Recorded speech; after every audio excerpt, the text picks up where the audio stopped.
Welcome to today's episode of Steady Improvement.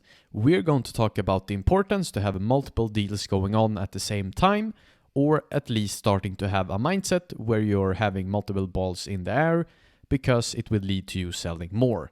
So let's dive into it.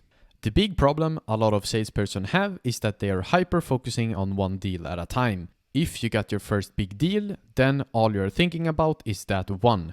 How can I close it? How do I make the best service for X company? Or how do I make this customer super happy?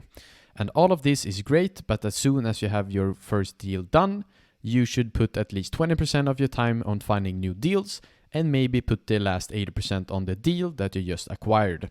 This way of thinking has a lot to do with the fact that it takes the same amount of energy to have one ball in the air as 4, 5, or 6.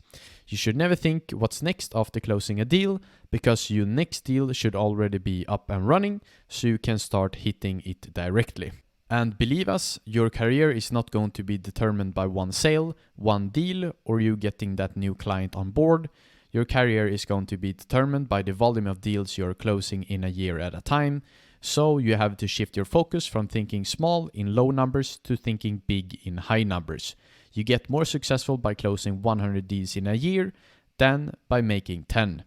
You just don't get more money on your bank account, but we can guarantee that you also learn a lot more by closing 100 deals than you do by closing 10.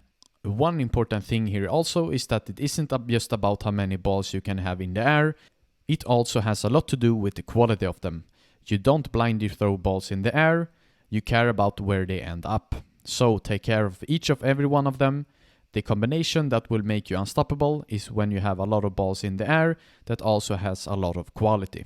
To give examples in the real world, it can be that you have a lot of deals going on that you know for a certain that is going to be closed, instead of you having a lot of long shots in the air where few of them would be closed. By now you understand that it's a lot better to have 15 long shot deals in the air than it is having only one high quality deal going on.